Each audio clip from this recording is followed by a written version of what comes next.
Well, hello everyone and welcome to today's webinar, the 12th and final in our Back to Business series of 12 webinars, offering practical tips to help you rebuild on the back of the recent bushfire, drought, floods and storms. My name is Megan Rogers and I'm manager of AWI Sheep Connect New South Wales, Australian Wool Innovations Extension Network in New South Wales. A very warm welcome to our regular attendees and equally to those who are joining us for the very first time. As you know, if you're a regular attendee, these webinars are hosted by Meat and Livestock Australia, Australian Wool Innovation, AWI Sheep Connect New South Wales and Integrity Systems Company with support from New South Wales DPI, New South Wales LLS and New South Wales Farmers. Our Back to Business webinars offer insight, resources and support to help those impacted by recent events to get back to business. If you are a regular attendee, you will know that these webinars have been set up, how these webinars have been set up. But for those of you who are joining us for the first time, they're standalone events. And the recordings for these will be posted on our website and MLA have access to them as well. So that's just to keep things going, I guess, if you want to go back and have a look at the webinars. I'd also ask that you answer a brief evaluation survey at the conclusion of today's webinar.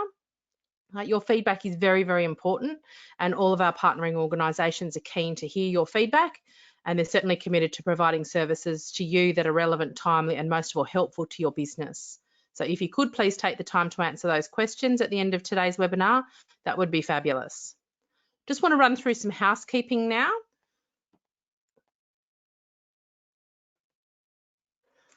As is standard procedure for all of our webinars, all attendees are in listen-only mode, which means that you can hear us, but we cannot hear you. To ask a question, I'll just go to the next one. To ask a question, click on the triangle, the little white triangle next to the word question, and where that red arrow is pointed, and that should expand the question dialog box for you to type into. I'll collate the questions and ask them all at the conclusion of today's presentation. We've got a number of handouts and they're available. Whoops. They're available if you click on the triangle next to the word handouts on your control panel on the right of your screen. And there's 5 handouts there that particularly relate to MLA's presentation and integrity systems and around about what Kathleen's going to be speaking about. Just want to introduce our polling question now, which is basically giving us a couple of important feedback mechanisms. It's basically giving me as the webinar organiser some feedback that you can interact with our webinar platform and see and hear us. But also, and equally as important, it gives our presenters some information, some feedback as to the role that you play in industry, and that helps the presenters put their information into context. So I'll just launch the first poll question.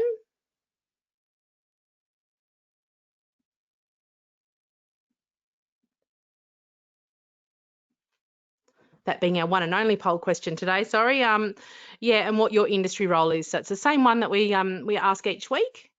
And I can tell just by how quickly the votes are coming in that there's quite a lot of people here who've this isn't their first webinar, so that's great. We've got 70% of votes in, 75. I'll give another 5, 4, 3, 2, 1.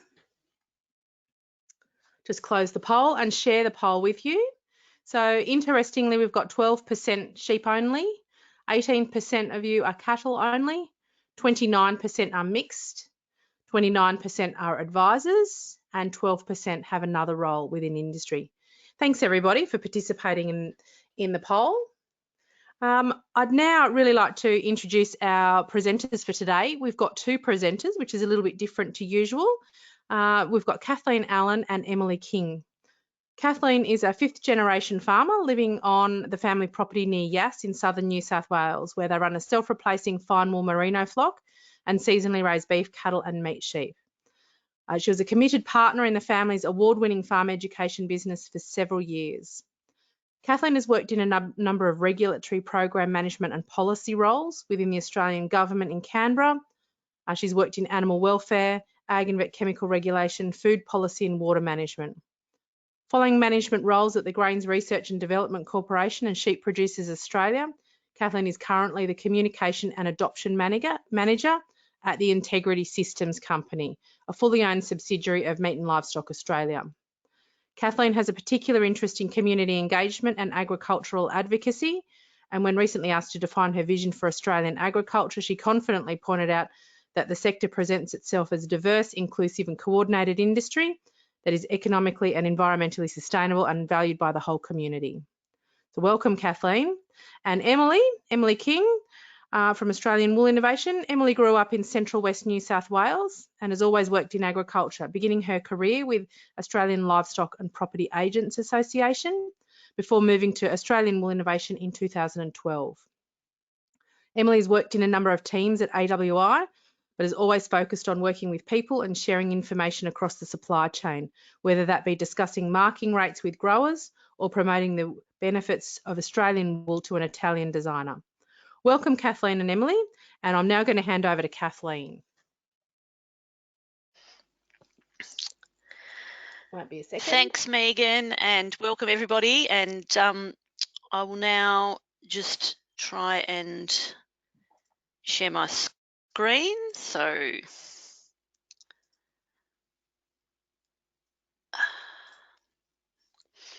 okay, can you see that there, Megan? Perfect. I'll mute myself now. Great. Excellent. Thank you very much. All right. Well, welcome everybody this afternoon to, as Megan said, the 12th and final in the series of the Back to Business webinars that we've been able to present over the last couple of months. And this afternoon's session is all around recovery and getting back to business and what that means from a red meat and also a wool product integrity perspective. So I just thought that I'd outline very quickly what's in store this afternoon. So I thought I'd touch a little bit on the industry structure, then highlight, I guess, the roles and responsibilities of the different organisations within the red meat industry, a little bit about MLA and Integrity Systems Company. Then we'll jump and take a bit of a focus on what the actual red meat integrity system is and what I'm actually talking about. And then as part of the back to business and the whole rebuilding after natural disasters, and what are some of those integrity risks that can present themselves within those scenarios that you might be considering at the moment of feed, sell, agist and purchasing livestock. Where you can go to get some help. And then I'll also take the opportunity to just provide a really high level market update across the sheep meat and cattle markets that might also inform some of your decision making going forward in the next couple of months.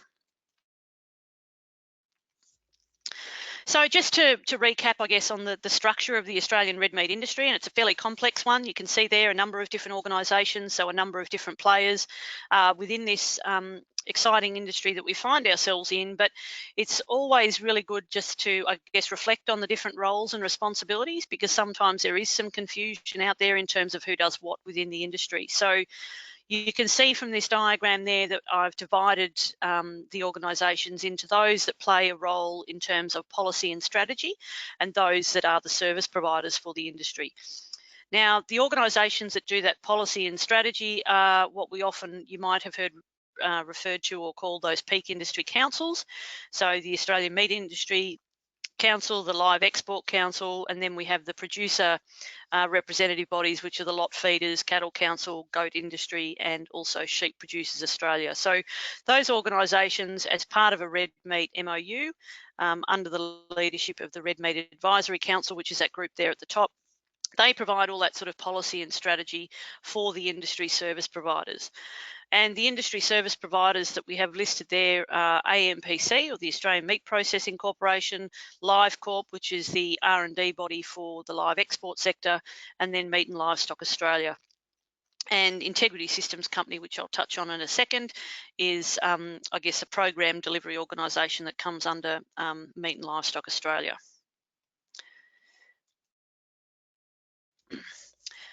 So as I'm sure you're all aware, but a little bit about Meat and Livestock Australia. So just in the context of that service provision organisation, we are responsible for research, development and adoption activities for the Australian red meat industry and also for marketing activities. So some of you, I'm sure, are very familiar with the lamb ads over the years, the Australia Day lamb campaigns. Meat and Livestock Australia is responsible for those on behalf of producers. And basically we collaborate with the Australian government and the wider red meat industry, and we invest in initiatives that contribute to producer profitability, sustainability, and global competitiveness of the industry. And we do that through investing those levies that are paid, those transaction levies that are paid along the value chain. So whenever you're selling sheep, cattle, goats, livestock, you're paying a levy. That levy is then matched by Australian government funds and is then invested on behalf of Australian producers through MLA.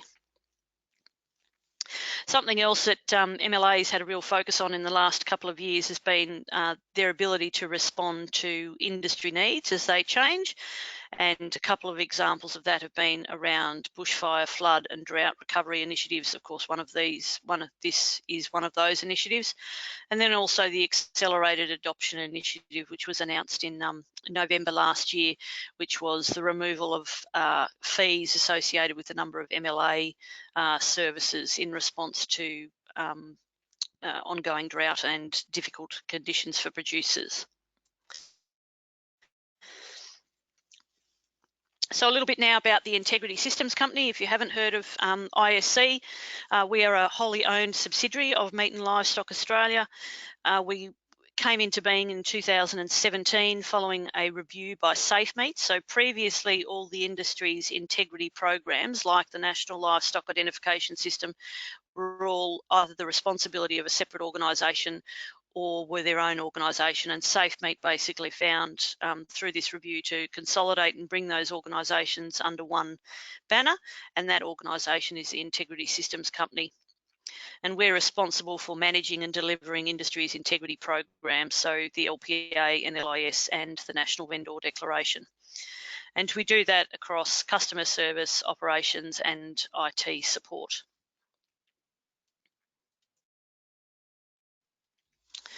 So what is the Red Meat Integrity System? You've already heard me refer to a couple of the programs, so Livestock Production Assurance or LPA, the National Livestock Identification System, so the NLIS, which has high levels of awareness amongst our producers and our value chain partners. But what we've probably not necessarily focused on in the past is that these programs all make up the Red Meat Integrity System. And that system is a system of food safety measures, of quality assurance, of identification and traceability from paddock to plate. And those programs all work together and they guarantee the integrity of Australia's red meat to our customers all around the world. And at the moment, the Australian red meat industry is punching well above its weight when it comes to Australian export markets in particular, currently valued at around $18.5 billion, and we enjoy supplying our product to over 100 markets all around the world. And it's that red meat integrity system that ensures that the livestock industry and the whole livestock industry, not just producers, but all the different parts of the value chain, so livestock agents, transporters, processors, everybody that relies on the livestock industry and has an important role to play within it, can stand by what we sell to our customers and consumers. So the LPA, very quickly, as I'm sure you're all aware, particularly over the last couple of years since late 2017, when a number of changes were brought in, but the LPA program is the on-farm quality assurance program. It's where we provide evidence of livestock history and on-farm practices, and at the moment we conduct about 2,000 random audits per year for that particular program. The Livestock Production Assurance Program is made up of 7 elements, and these are elements that as producers and as producer advisors, we would be doing these sorts of things on a daily basis anyway as part of our livestock management practices. However, what LPA does is bring that all together in one program, and where all those, I guess, those risks can be identified and managed and records kept accordingly. So those 7 elements are property risk assessment, safe and responsible treatment of animals, so that's your veterinary type treatments, stock foods, fodder, crops, grain and pasture treatments, preparation for dispatch of livestock, keeping track of all our livestock transactions and movements. There's a biosecurity component and also an animal welfare component, and those two final components were added to the program in October 2017. So as producers, we have an obligation through the Livestock Production Assurance Program to be cognizant of and manage those 7 elements in regards to our management of our livestock on farm. Then we have the National Livestock Identification System, which I'm sure you're all very familiar with, has been in place for over 20 years. It's now mandatory for livestock producers. It's underpinned by state and territory legislation. The NLIS records, or the transfers, so when animals move from one property identification code to another, they form part of your LPA requirements as well. The NLIS provides the identification and traceability that's demanded by our customers and consumers, and it's really important for management of disease outbreaks as well. However, the NLIS and the capability of it goes much further beyond, I guess, than exotic disease management as well, which is probably what most people are most familiar with in terms of why it was established initially. And then bringing, I guess, the LPA and the NLIS together is the documentation, which is the National Vendor Declaration. And that's the document that communicates the food safety status of animals along the value chain. It's a legal document that's very important as part of Australia's traceability and market access. It is a declaration that on-farm practices meet the LPA requirements, and it must be backed up by accurate records kept on farm so that we can all ensure that we continue to stand by what we sell. So that, I guess, is just a really quick snapshot and a bit of a reminder about, I guess, the roles and responsibilities of the different organisations within the Australian red meat industry, and just some context around what the red meat integrity system is. But I guess now, I mean, the reason that we're here is that this year we've obviously had a string of and ongoing natural disasters across drought, catastrophic bushfires. We've also had floods. And with those natural disasters comes risks to the integrity system. And recovery and getting back to business from any disaster depends on us having continued access to ongoing markets for our livestock. And when markets are shut or restricted, the fallout can have major implications for the whole supply chain and including across species. And we've seen this in the past with, for example, residue violations, trade issues, even just trade issues between countries that may or may not necessarily be reflective of something other than a political environment that is currently in place. But when those markets are affected, we need to have not only an agile market that means we can move product into different markets, but we need to be able to address those things really quickly. So even in times of disaster, when it seems like it's the furthest things from people's minds, it really is still very important that integrity needs to be maintained.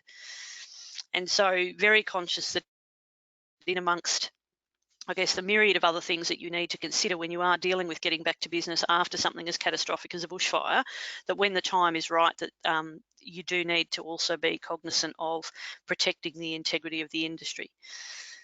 And as we've talked about on several of these webinars, I guess, over the last several weeks, is that, I guess, getting back to business, it's all about cash flow. It's all about you assessing your recovery options, and they can really be summarised into the following 4 dot points, which really are, do I choose to feed my stock on hand, or do I feed a proportion of my stock?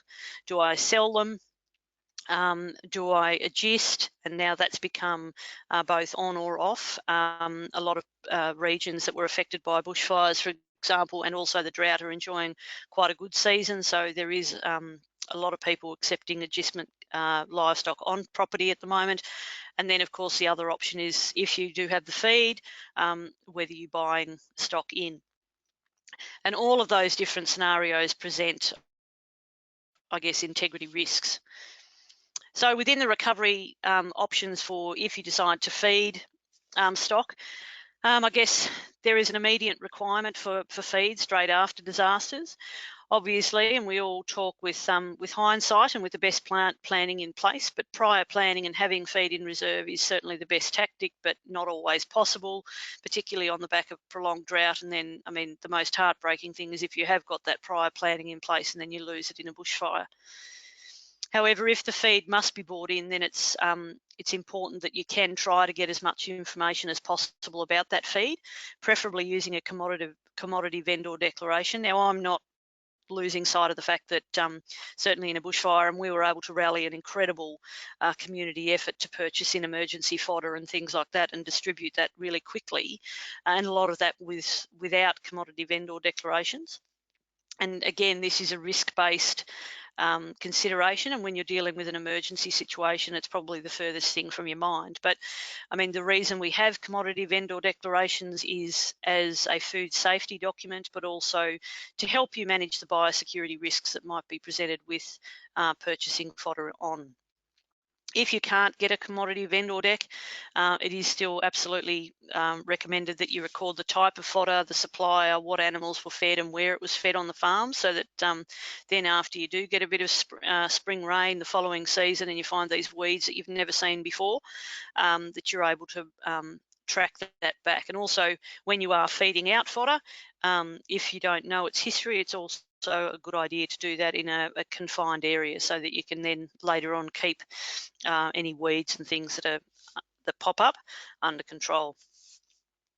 There's a number of recording or templates available that you can help with keeping records around the fodder and things that you're purchasing.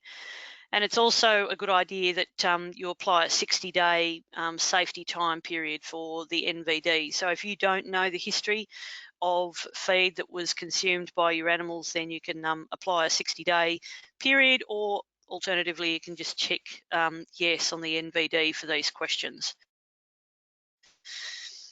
You can download a commodity vendor dec online and you can send it to the supplier and ask them to fill out the bits that are incomplete if you don't request one at the time. But it does not include questions about weed contaminants. It's really only about chemical exposure and food safety. So if weeds is something, that might be an extra question that you're able to ask the supplier if you are able to get that. Now, the commodity vendor dec doesn't apply, and it's not necessarily a recommendation for commercially developed feedstock such as pellets and things like that, but certainly grain, hay, it is a recommendation that you use a commodity vendor dec. And you can access this on the ISC website, and one of the handouts today has a list of all the handy links there as well. So these are just some examples of the questions on the NVDs that you might be able to fill out depending on how much of the history you know about the feed and whether or not it was within a withholding period and things. Otherwise, you can just tick yes. So we move, so that was if you're feeding stock. I guess if you're selling stock, it's really important that you accurately complete your national vendor declarations. It's really important that you ensure that animals are fit to load, particularly if they are animals that were injured by bushfires, things like that. I guess, at a number of these webinars, and certainly, we talk about social license, we talk about sale yards being some of the most exposed areas, possibly not during COVID, but everybody with a smartphone is a journalist.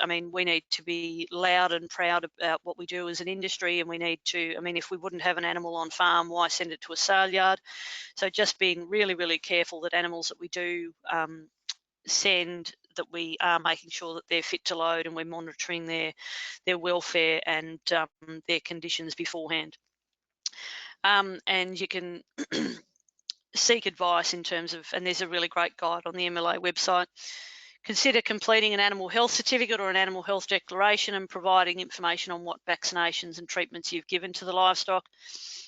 Ensuring that the transfer has been completed on the NLIS database, especially if it's been completed by a third party, so your livestock agent or a private property. It's always good to know the time frame for NLIS transfers. Now, these do vary between states. However, it is generally 48 hours since the movement that you are required to manage that transfer. And then it is a good idea to complete a PIC reconciliation to tidy up your NLIS account, and we recommend that you do that every 12 months.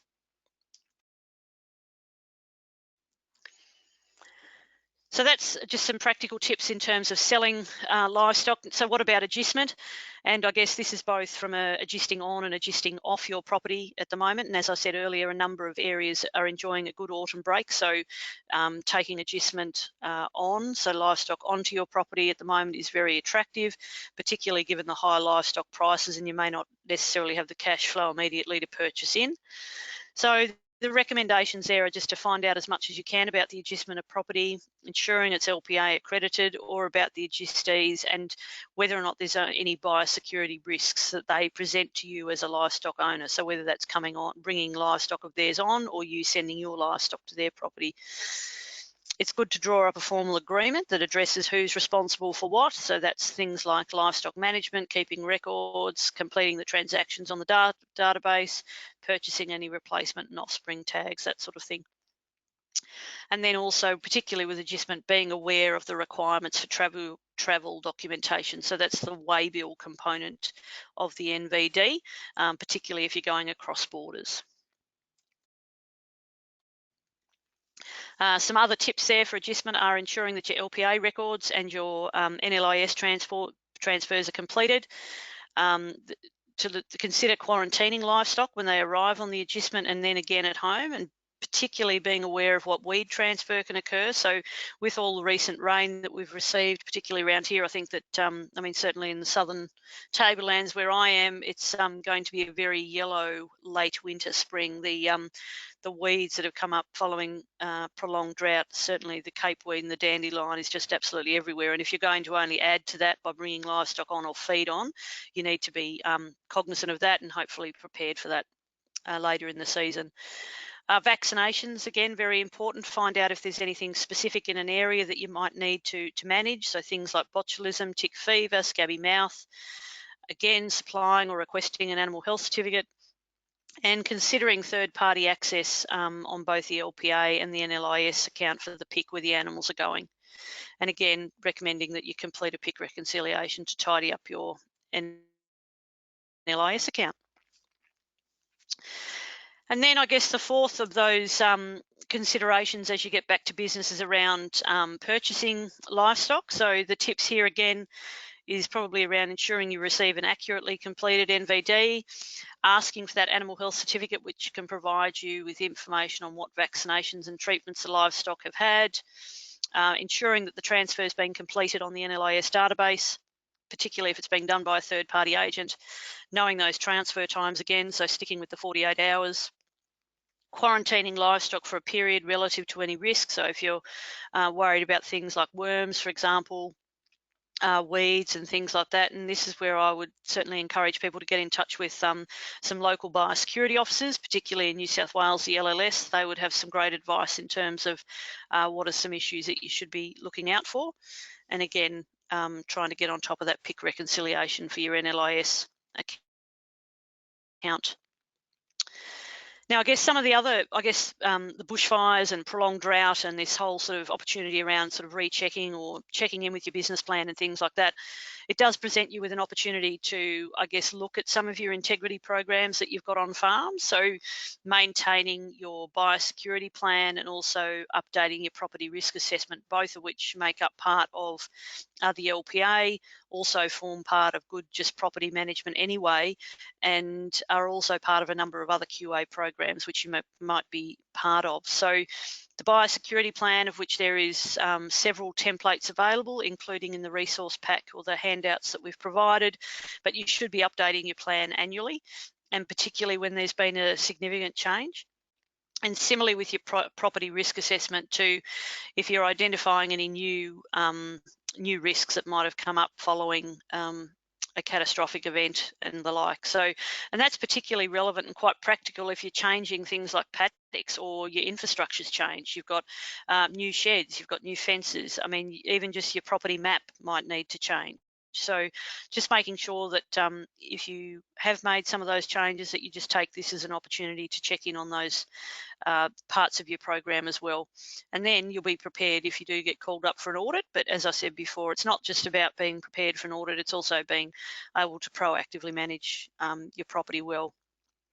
Beware of access to risk areas such as old dips, dumps and vehicles and also buildings. And then you should also monitor and record access by contractors and equipment that's coming in or as infrastructure is rebuilt to minimise, in particular, weed spread. And there's a number of templates that we've got available to help with that. So just before I wrap up in the next couple of minutes, I just wanted to highlight a couple of changes that are coming up, and hopefully you've heard about these in the last couple of months, but there's a suite of changes happening to the NBD in 2020. We've got changes to all versions happening from the 1st of July. We've released a new ENVD system at the end of March, and then the eDEC is also being decommissioned by the end of the year. So those new versions will be available from the 1st of July, and under the MLA's Accelerated Adoption Initiative, there'll be no fee for NVD books until the 1st of July 2021. So what's different with the new NVDs? We've removed the agent's declaration section.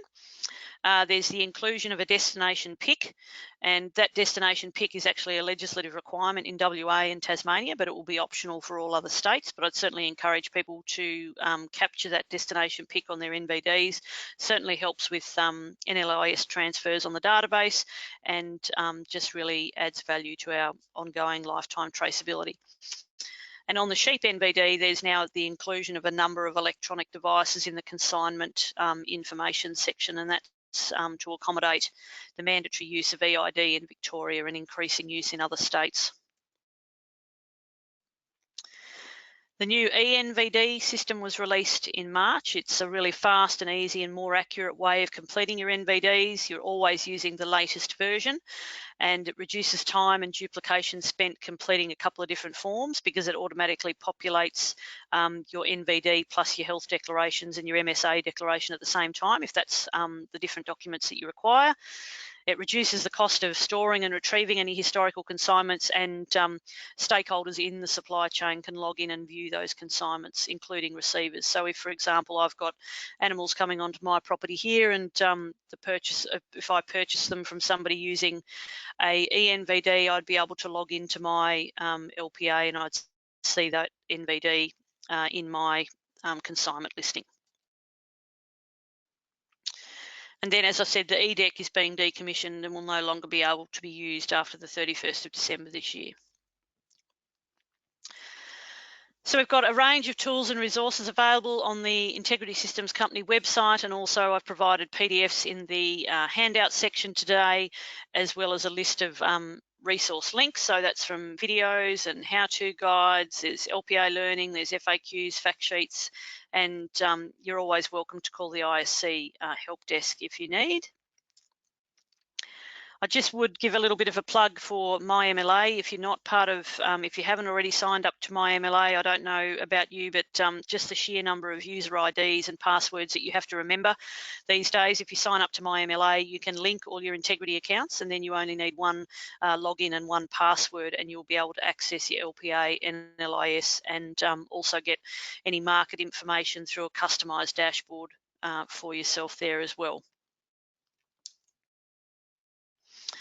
And now, just very quickly, just wanted to show a couple of very high-level market snapshots at the moment. So you would have seen in the media as well that the cattle and certainly the beef and both the sheep meat market indicators are, I guess, sky high at the moment, reflecting a couple of different scenarios, but and they look like staying that way, at least for the short term at the moment. The main, I guess, highlights there from a cattle point of view is that there's very high restocker demand. Processors really focused on trying to secure cattle through the winter's supply period.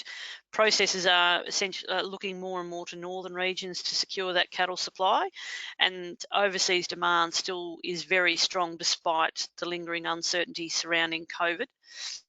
And the US is still continuing with the lean trim for ground beef demand, so that's suited to our market rather than a very heavy carcass. And then in the lamb and sheep meat, the Australian sheep June update projections are now available. They were released last week, and you can get those on the MLA website. Our lamb slaughter is considerably back on a year ago, and that is and lamb supply is expected to remain really subdued and quite tight until spring. And that's on the back of low supply over recent years due to lower lambing rates, lower weaning rates, very high female slaughter proportions as well, and just as a reflection of the drought. That winter contraction is only going to push prices higher. A couple of things going on overseas is that food service demand, which is where most of our Australian lamb goes, is in for a bit of a hard time, mainly because of COVID and the fact that people aren't eating out. And the same with in the Middle East, different consumer spending driven by economic uncertainty from COVID and low oil prices. So expecting to see that soften, but our demand for Australian sheep meat tends to far outweigh our supply. And I guess the other challenge or dynamic for the lamb and the sheep meat industry in particular at the moment is just the restocker demand. So at the moment, hearing stories of merino ewes fetching up to $400 come September, October. There's been truckloads of sheep coming out of Western Australia, just as a reflection of the seasonal impact. So quite a bit of rain, a lot of crop going out in Western New South Wales, so looking for mouths to eat it. So processors having quite a bit of competition with the restocker group as well. So that's just a very high snapshot, and there's plenty of information on the MLA website because market updates are a little bit outside my pay grade. But yeah, final slide here just basically is a list of useful links, and that's available on the website, but there's plenty of information there, and you can always reach out to myself or the team, and we'll help you with meeting your integrity requirements. And that basically is it from me. Megan, thank you very much. Happy to hand over to Em, and we can take some questions at the end if you like. Thanks, Kathleen. Gosh, you've covered some territory in 37, probably 30 minutes, to be perfectly honest. It's there's a lot there to take in. People start asking the questions, so type those questions in. We've got a couple starting to come in, so start typing those in while I'm just transferring over to Emily. So I'll just transfer over to Emily now. I'll change the presenter. There we are. So it should be coming over to you now, Emily, and I'll just unmute you.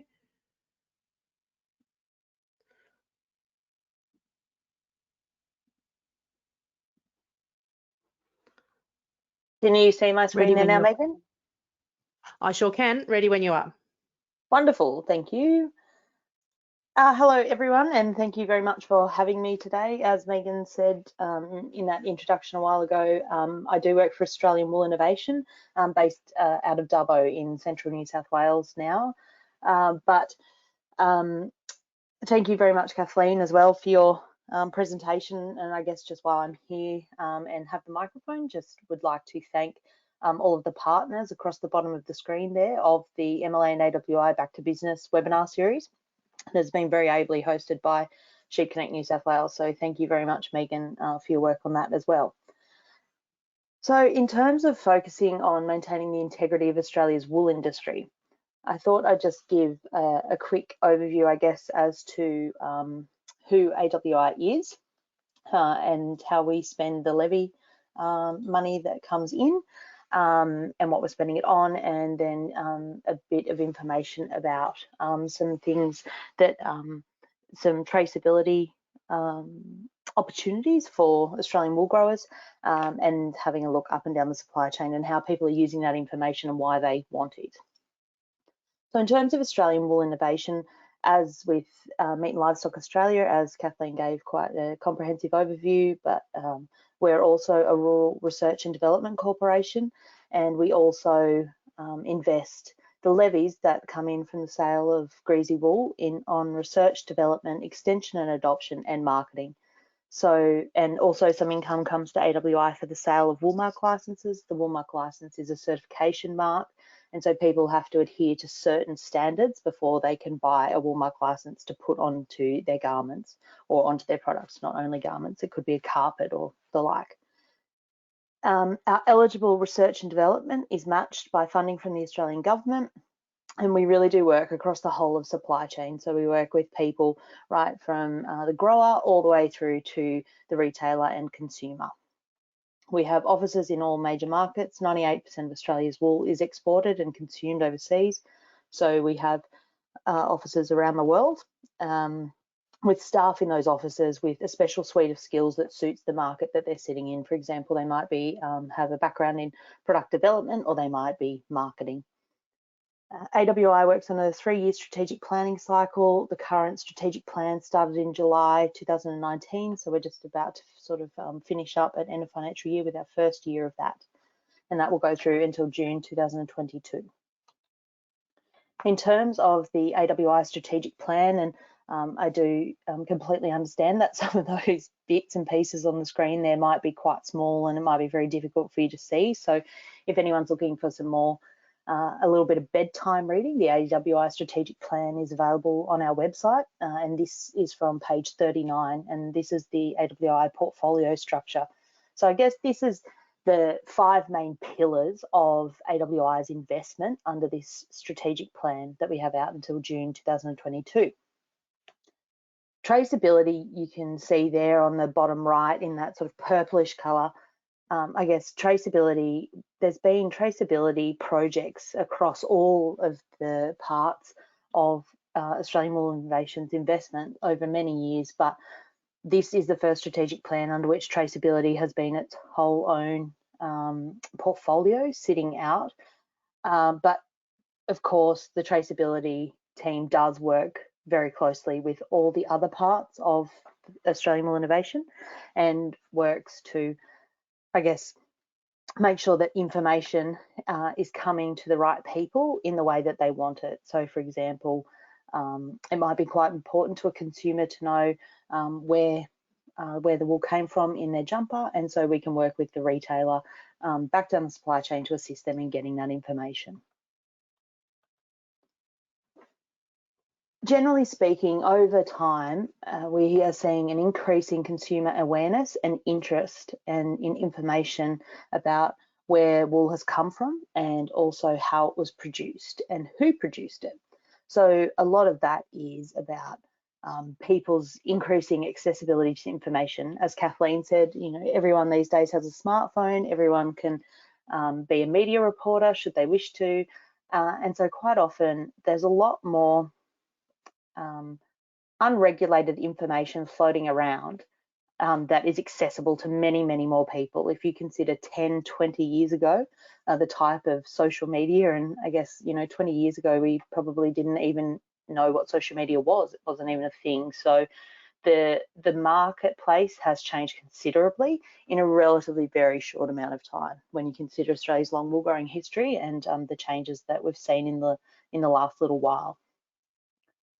So there's increasing consumer awareness and interest in accessibility to information, but also in global trends. There's a big push at the moment for people to know where their products are coming from, who produced them. So some of that, people just want to know, you know, they're just not lucky enough to have grown up out working or living in Australian agriculture and that sort of thing. So often there are, you know, people who just sort of just want to understand more about where that's coming from. Brand partnerships are also really driving that. Some brands, it is a high priority for that brand's consumers to have more information about the products that they're purchasing. And for some brands, it's actually their own priority. And so the people who own that brand want to provide that information and create a greater awareness about that. So that sort of information push and pull is often coming from many different parts of the industry. And of course, you know, in terms of traditional media, we quite often see positive and negative media, and all of this is helping drive the consumer awareness around the Australian industries. Now, the National Wool Declaration is a voluntary form. You don't have to fill it in, but it is recommended that you do. So the National Wool Declaration is administered by the Australian Wool Exchange, or AWEX, you might have also heard them called. And AWEX are also the body that is responsible for registering all of Australia's wool classes. So the National Wool Declaration, or NWD, recently went through a comprehensive consultation period and updates. There's updates, sort of every year or two to the Wool Declaration. The new version was released in March 2020, so we're now up to version 8. So I guess basically the benefit of the Wool Declaration is being transparent and honest with the supply chain, so that people who want to buy your wool know what they're getting.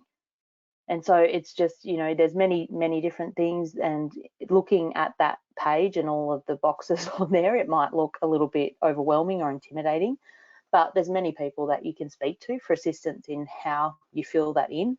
I mean, ultimately, if you sign it as the owner or manager of the person sending the wool to sale, you are ultimately responsible for it. But there are many people who can help you in how to fill it out and the information that goes on there. So you could always speak to your wool classer, your wool broker, and of course AWEX, and get some more information about how to fill that in. I've just taken a snip there from AWEX's website this morning, and that link is down the bottom of that page there. But there is another extra page on the back of this page that you're looking at on the screen, and that gives you some more information about how you can fill in the Wool Declaration and what each field means and how you'd fill it in, so that it does provide the most possible information to the people trying to buy your wool, to make sure that they're buying what they need to suit their clients. So I guess with the Wool Declaration, especially, it's more apparent in some types of wool and some versions. Mostly, it's more apparent in the apparel wool wools coming onto the market. But there's actually a price incentive for people to declare their wool, and that transparency in the market is being rewarded, and wool that is declared is making more money than wool that is not declared. So I guess if you're not declaring your wool, have a look at the Wool Declaration, have a look on AWEX's website, have a chat to your classer and your broker, and maybe think about starting to declare your wool as it goes to sale. Wool Q is, I guess there's been a lot of time and investment through AWI into Wool Q. So AWI commissioned the Wool Selling Systems Review to have a look at how, in the interest of growers, how we could get more competition for Australian wool in the sale room. And from that, the Wool Selling Systems Review made a recommendation that a wool exchange portal, an online selling system, be put together, and that wool exchange portal is Wool Q. So there are many different facets to Wool Q. Wool Q is free to join. You can see on the snip I've just taken here from the website this morning, and the website is just woolq.com. You can register. Registration's free. You can have a poke around on the website. There's a lot of demonstrations and sort of dummy data put in there so that you can have a look around and see what you think. I guess where I see one of the major benefits is the introduction of the eSpeci. So just removing the need for that traditional, wool classer, wool speci sheet in the shed, and so that all the information can be put in onto your eSpeci under Wool Q, and then that can go directly to your broker. It's great because there's a chance to reduce the manual input of data and therefore decrease errors in terms of transcribing and that sort of thing. But it also allows you to then keep an online inventory of your wool. And you can also, if you're shearing for 2020, and that information will then stay in your Wool Q profile. And then you've got an opportunity then, once you shear in 2021, you can have a look at how your wool was lotted up and what quality of wool you had in 2020 compared to 2021. And you can go back and have a look at historical data, and it starts building all of that into your profile for you.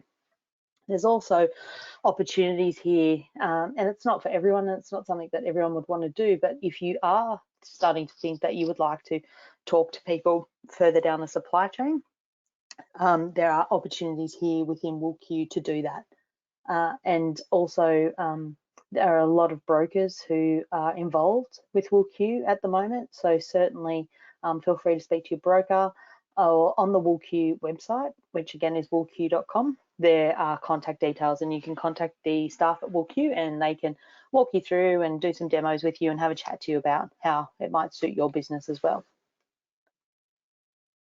In terms of the quality assurance programs out there for the wool industry, there are many available, and they all have different focuses. So some of them will have a singular focus. For example, it might be on environmental production, and some of them will have many different focuses all wrapped up into one. So they might have environmental and animal welfare, and might also be looking at how you treat your staff on your farm, and really cover the whole gamut of your wool production enterprise. There are many different reasons to be involved with the quality assurance program, or not involved as the case may be, but there are many different options out there. So you can always speak directly with the people who own and run the program, and also speak with your broker, because often they have a lot of experience with helping people deliver to these programs, and how they might do that, and how they could assist you and provide advice and support there as well. So a current example that's in the market of a brand using a traceability system and I guess showing the integrity of the Australian wool industry is Country Road. So Country Road has a marketing program at the moment called Verified Australian Merino, and the wool in the collection of jumpers has been scientifically traced to 8 Tasmanian farms. So to do that, they have worked with a company called Oritain, and Oritain is, they don't only work with the wool industry, they've got many other collaborations with many other red meat companies, and also other fibre producers. You know, there's a lot of cotton that is verified by Oritain, but basically Oritain is a provenance certification. So basically they can test whatever product it might be, whether it's pork or chicken or beef or lamb or cotton or wool, and they can do a chemical fingerprint for that product, and then they can certify that to say, we guarantee you that this product is being sold, in this case, as Australian merino wool, and we can guarantee you that this is exactly where it came from. So Oritain have a lot of information on their website, and Oritain work with a lot of different people from across all sorts of food and fibre industries. And so, you know, their big thing is provenance. So I guess I just want to leave you with that as one example of some things that can be done if people are interested in them. But I guess honesty and transparency, and being proud of the industry, as Kathleen said, and being able to show that our production standards really are the highest in the world. So thank you very much, Megan. I'll hand back to you. Thanks, Emily. I'll just change back to the presenters, and just a quick reminder for people to pop their questions in if they haven't already.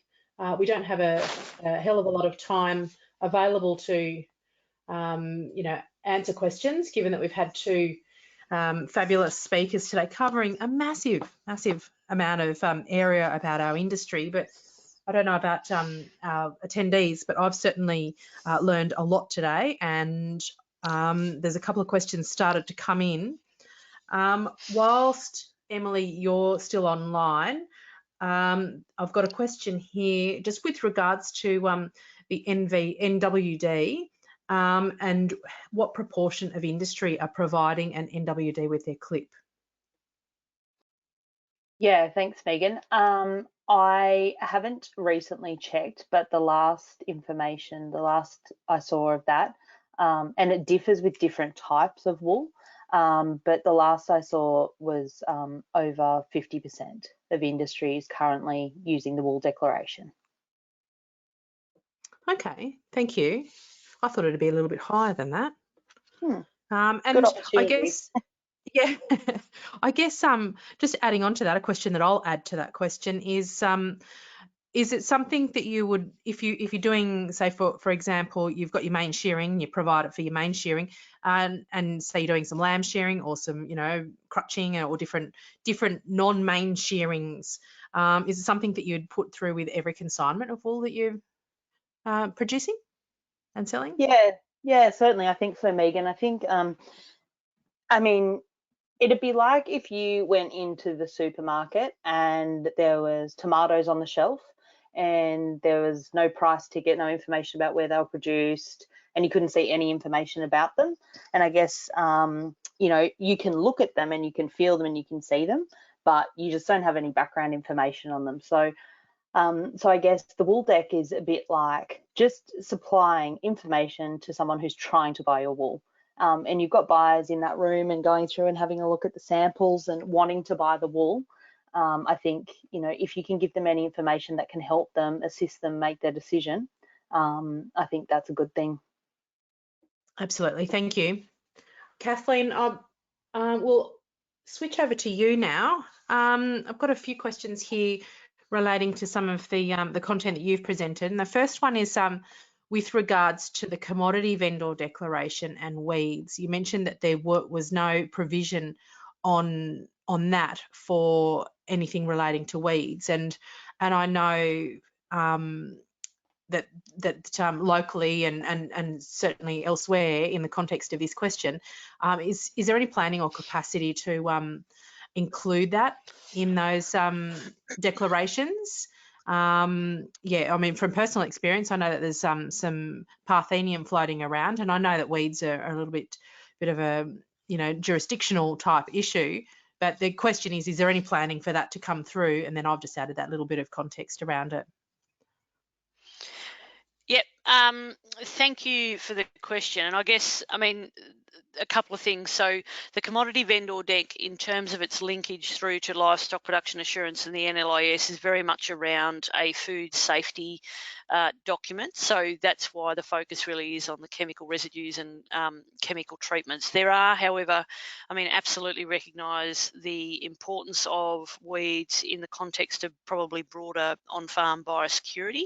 And we do have a number of other sort of templates and record keeping documents within the LPA suite of resources that are around sort of managing and identifying those weeds, because absolutely it's probably a bigger consideration for a lot of people is how to manage those weeds within the context of biosecurity, but it's quite tricky with those vendor declarations to get additional questions added, and it's the same with the national vendor declaration, for example. So it's very much focused on food safety as well, because I mean, and over the years there's been I guess suggestions to include mulesing, for example, on the national vendor deck, or even about whether or not people are using working dogs on properties and things like that. And if you start to open up the context of, I guess, or moving away from the spirit of which the documentation was originally intended, then I guess it becomes a bigger thing. And then where do you draw the line in terms of the questions? But however, we recognise that, I mean, so those documents really serve that food safety and traceability I guess issue, but recognising that weeds absolutely are a huge consideration, and there are some documents available and declarations available that you can use that are available on the website. Oh, very good, thank you. One person's just asked, what is the ISC help desk number? Goodness me, I should know that off the top of my head. Just hang on, I've got somebody on the line that might, it's 1-800, but yeah, that's the NLIS help desk number. So if you go to the next question. Yep, okay. So the next question's quite a detailed question. And if you go to the next question, I'll get that up and I'll come back to you. Yep. Yep. So wondering why there's been a change to the NVD forms. If you have no internet or an Apache area, how is the info then sent, and are books still available? And doesn't the truck driver have to have the information while travelling? Hang on, to the destination. So I think it's sort of talking about it being a movement document as well as an LPA. Yep, absolutely. Okay, so first of all, the phone number for the help desk is 1-800 683 111, and they can help you with both LPA and NLIS queries. So then thank you for that great question around the NVD and its availability and its actual function, and yeah, absolutely can touch on all those things. So basically the books are absolutely going to be still available from the 1st of July, and at the moment with the Accelerated Adoption Initiative there is no charge for the books as well. In terms of why the changes, so the last lot of changes I think were in 2015, and then before that there was some in 2013. So every couple of years through the Integrity Systems Task Force and also through SafeMeet, they go through a review of the questions on the NVD to make sure that they're still meeting the needs of our customers, that they're still are they easy to fill out? Can people do it accurately? Are their questions still relevant? Are they still needed? So case in point would be the sheep one in particular. So at the moment there is no question on the sheep NVD about how many of the animals have an individual tag, unlike the cattle one, for example, whereas now you've got mandatory EID in Victoria, so people are actually having to keep a record, and the current NVD doesn't have the capacity to do that. So that's one of the changes. The agent declaration, again, something that's not used particularly often, so there's now other ways of being able to capture that information. In terms of internet connectivity and that type of thing, again, the books will continue to be available. The eNVD, you can use that. I guess the difference there, so it is an electronic version of the NVD that you can fill it out, and yes, you can fill it out at the house and then go down to the shed and you can either print it there or you can come back and make amendments, but you can print it at any stage. So therefore you can print most of it, you can fill out most of it, and if you're only unsure of the numbers, for example, you can print it and then you can still fill it out and you can send it on its way with the truck driver. What you can do with the eNVD now is that you can sign it. It's very mobile friendly. You can sign it with your finger. You don't need to upload an electronic signature, for example, so that's really quite intuitive even for farmers with our challenging size fingers at times and transporters and the like. But just a note on the difference between the NVD as I guess the LPA documentation, but also as the waybill. So yes, in certain states, the NVD is also the waybill, so the transport documentation. Some states, they actually mandate that you do use the LPA NVD. Other states, you can use a separate waybill to support documentation, so therefore you don't have to use the LPA NVD. That's state-based. Now, we have done some research, and we've got some fairly comprehensive FAQs on the website. But one of the things that we also undertook as part of developing the eNVD was actually looking at whether or not transporters need to have the hard copy or whether or not they can have a version on their mobile phone. So, and what we've found in New South Wales, I believe it is the case that if a truck driver is pulled over by the police, he is able to show either the serial number of the NVD or the a copy of it on his phone as a PDF, for example, and that will be accepted as a waybill. So he won't necessarily require a hard copy with them. There's FAQs and a table of what the different requirements are in the different states in terms of the transport documentation as well. So then what you would be doing is creating your eNVD on your computer or on your laptop or your iPad or your mobile down at the yards, filling in the information, saving it as a PDF and either sending that as a photo or as an email to your truck driver. And yes, I accept that some truck drivers are still on Nokia flip phones. However, there are plenty that are on smartphones. You can email that through or zip him through a photo, and then he's got a copy there as well that will suffice for the purposes of a waybill. So yeah, lots of developments in that space, and that's, I guess, the thing, Megan, is that there's quite a few, not so much misconceptions, but confusion, because I guess this has moved quite quickly, but it's a fairly exciting development. And the, I guess, the real benefits in the eNVD are the fact that you've got all that historical information stored in the cloud. You're not at the whim of either losing your books, and I guess really topical to this conversation has been that we've had a number of people lose all their records as part of the bushfires, either hard copy or computers and office materials and things like that, whereas if you're using the eNVD, it's all stored in the cloud and you can access it anywhere and at any time. Or getting a shower of rain on your NVD book, as the case might arise. Right. So, Yeah. You speak with experience, but Yeah. Yeah. Look, a couple more questions. What does a PIC reconciliation comprise of? So a PIC reconciliation is basically reconciling all the active devices on your property. So not just animals, but also active devices that you might have in a drawer. So that's one thing to note. So it's checking how many animals and tags, so it's able to move animals off that you know are no longer there, or animals that aren't coming up as being there that you bought on, for example, or animals that are deceased, etc. And clean up that, but you're also taking account of any tags that might be in your drawer that you haven't used yet, or that might be in the shed. So as you know, when you purchase your NLIS devices, it's the NLIS devices that are registered to the property, not necessarily, like, nobody knows when you've ordered and taken delivery of those tags that they actually go in an animal. So the PIC reconciliation is all active devices, which is purchased tags. So that's a PIC reconciliation, and there's some useful tips on the website in terms of how you can actually do that. But it's a good idea just to tidy that up, because you might have had animals that are deceased in the year, or particularly in bushfires and things like that, where you might have lost large numbers. It's a good way of just keeping track of the actual, because I mean, if you go and if somebody brings up, or if you're audited, for example, and they say, well, you've got 2,000 head, and you're like, well, it's been a long time since I've had 2,000 head here, and it's an opportunity to get your numbers a little bit accurate. Sounds like a really good opportunity. And just on the audit, what does an audit consist of, and what sort of lead time do you get when your number comes out of the hat, so to speak? I believe it's 3 months. I'll double check that, but you're certainly given plenty of time. Contacted by Ausmeet, who do the audits for Integrity Systems Company.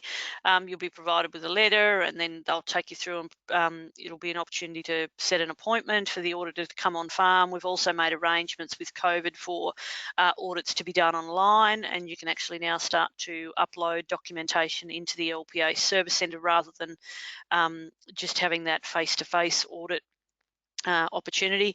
And then I guess there's a process where the auditors, we also provide you with quite comprehensive supporting material in the lead up to it, so checklists and things like that, that can help you prepare.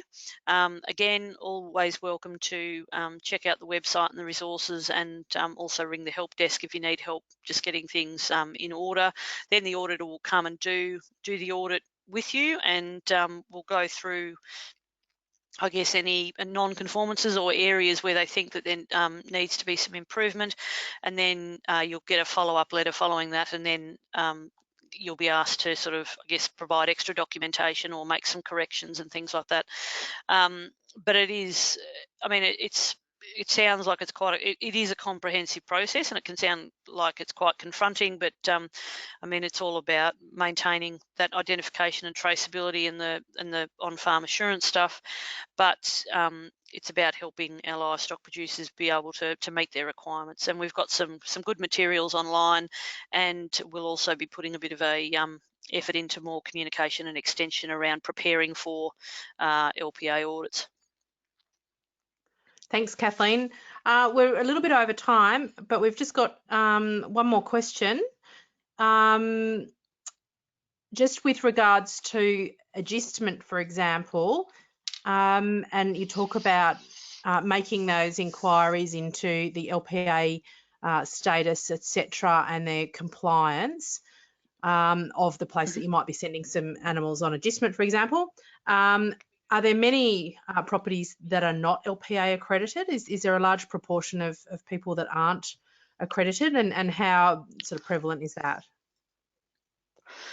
I would say no. I would say that the very high proportion, certainly of larger properties where people would be taking livestock on, I would say that absolutely. I mean, the LPA technically is a voluntary program, but depending on the state that you're in, as I mentioned before, the LPA NVD is the required waybill, so transport documentation for some states.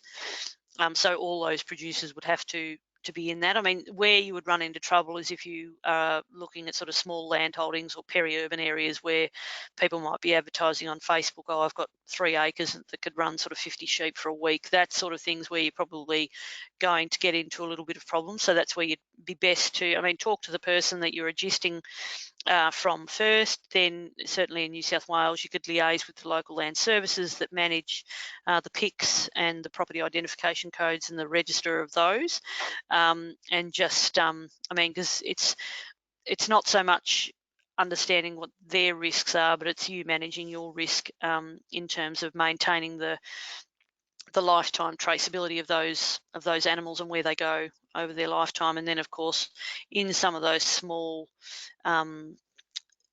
land holdings in particular, there would be an increased risk in those areas. And I guess the only other thing to note is that if you're using stock routes, and again, I mean, this might not necessarily be a huge issue in New South Wales, but in some of those travelling stock reserves, particularly in Queensland around longer term droving and things like that, some of those are not LPA accredited, and we are going through a process at the moment sort of looking at how that can impact on not only agistment but even just moving through and droving. So yeah, there's a couple of issues there, but it's probably best to investigate a bit on a case-by-case basis with both the landholder and then if it is Crown land, talking with the local biosecurity agency such as LLS. And just on that, I'll just add a little bit of a question to the end of that previous question. Is it really important that if you're sending animals on agistment and you're thinking that they may be sold from where they're going on agistment, to double check with the landholder that they've got an up-to-date NVD sort of platform or account or a book? Yes, you can, because there's a couple of options. You can go out. What you can do is you can either give them third-party access. So say I'm a landholder, so I've actually just got sheep on agistment here at the moment. So there's a couple of options. I can either keep the use the NVD of the property holder, or I can give them third-party access to my LPA account so that they can be using it in their name, or then they'd just be using my NVD. So yes, absolutely. As part of understanding if they are LPA accredited, that's also very closely linked with their ability to provide you with an NVD. If you do want to then sell those animals on, particularly between the 1st of July and the 31st of December this year, you can use those older, you don't have to use the new NVD. You've got until the 31st of December to use up current books. So, but yes, I wouldn't be leaving it till the last minute. If you knew that they were going to be sold next week, you'd be checking to see whether or not they've got a current NVD. Otherwise, you can always use the eNVD platform. But it's, yeah, just recommended to keep talking with the producer where you're sending your livestock, just to make sure that they've got all those things in place. And the other thing, depending again on the area where you're sending animals, is to look at some of the risks that might be presented. So northern New South Wales, following the drought, and even western New South Wales, if, for example, animals have been fed cotton trash in the last sort of 12 months, for example, which has been allowed under the Livestock Production Assurance Program, does come with some fairly strict guidelines in terms of a clean, safe period. So it needs to be a certain number, I think it's 60 days from when they're last fed cotton trash, then that potential residue risk is then rectified. So just, yeah, it's really important that you have really open dialogue and you have a really good relationship with anyone where you're sending animals for agistment, and understanding the history and checking that if you need to. Using an agent's also a good idea if you have any concerns, and then having that agreement in place. Thanks, Kathleen. It was a quite an important question that came in, and yeah, just wanted to tack that additional question on the end there from that I thought might add to that. We've gone nearly a quarter of an hour over time, so I'll wrap the questions up there. And thank you everybody for your questions. It's always nice to have some interaction and you know, put some local perspective and people be able to ask questions of our speakers. And that's now the end of today's webinar. So thank you, Kathleen and Emily, for your insights today. It's certainly been a wide-ranging but really valuable two presentations, important about how importantly, the traceability and the integrity systems underpin our production systems and our supply chain. So thank you to you both for joining us today. Thank you also to all of our attendees who've joined us today. And a couple of final reminders. The Back to Business webinars are also produced as a podcast. So if you'd like to receive your information via a podcast or know somebody who does, then jump onto your local podcasting platform, whichever one you use, and search Back to Business and subscribe. The recordings are also all available online at sheepconnectnsw.com.au, and you can access any of those along with the handouts at any time. Thanks again, everybody, for your time today. And importantly, I mean, this draws to a close the series of 12 Back to Business webinars. It's been a busy time for us all in the background here organising these webinars, but it's certainly been well attended, and the feedback's been excellent. So Emily and Kathleen have been involved in that right from the get-go, and yeah, I just, on behalf of Sheep Connect New South Wales, but also wanted to thank Emily and Kathleen for their efforts in pulling these webinars together and helping with the planning and topic selection, etc. So yeah, thanks everybody. And as a final, on behalf of Meat and Livestock Australia, Australian Wool Innovation, AWI Sheep Connect New South Wales, Integrity Systems Company, New South Wales DPI, Local Land Services and New South Wales Farmers, thanks again for your time today, and a very good afternoon to you all.